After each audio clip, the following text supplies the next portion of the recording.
All right, here we go. Recording. All right, factoring the sum or difference of two cubes. Okay, so factoring still. So the rules, you just have to follow the rule, and that's it. It's just that equals that, and that's it, and that's the answer you're writing. So I'll do a quick example here. X cubed plus 8. You're going to be asked to factor this. So you're just going to write this out with parentheses and multiplying and all that. So if you notice that the first one's a cube, and 8 is also a cube, because 2 times 2 times 2 is 8, so that's a perfect cube. You're going to use this rule up here. So way to re-look at this is, I like using parentheses. X cubed, you know. Yeah, okay, whatever. And then the 8, what is that? Well, that's 2 cubed. So you want to cube root it. Cube root of 8 is 2. So I'm going to rewrite it with 2 there and then show that's cubed. And then just use this rule right here.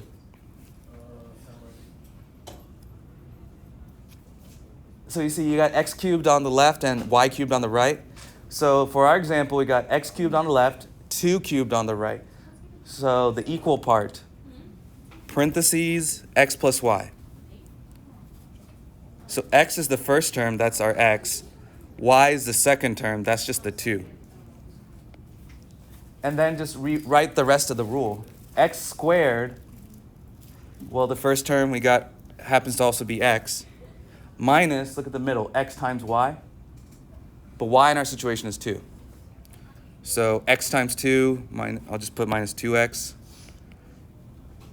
And then the last part is y squared. Y just represents the second term. It's 2. So 2 squared is 4. So that's it. This is your answer. That's what you type in with the parentheses, and that's the fully factored form. It's just reusing the rule. Okay, so maybe I'll do an example. It's a little more complicated. Down there, factor z cubed plus 27 q cubed. So no x's or y's. But notice it's a plus in the middle, okay? So we're still going to use the rule on the left. If it was a minus in the middle, it would just be the rule on the right. All right, so I like to rewrite it with parentheses. Z cubed.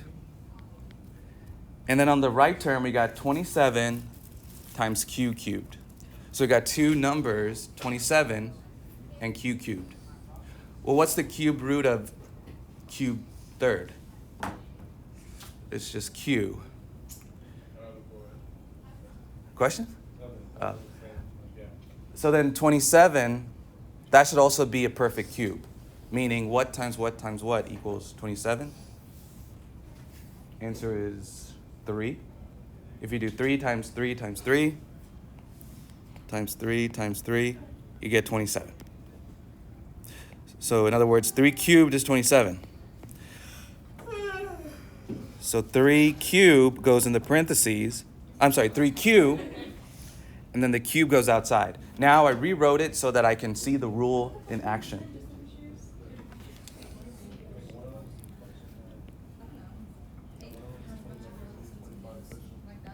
So x plus y, in this case, is z plus 3q. And just write the rest of the rule. X squared, that's just z squared, minus x times y, that's z times 3q. Oh, it's minus, right? 3zq plus y squared. Well, that's just 3q squared. 3q squared, what is that? You got to square both terms. That's 9q squared.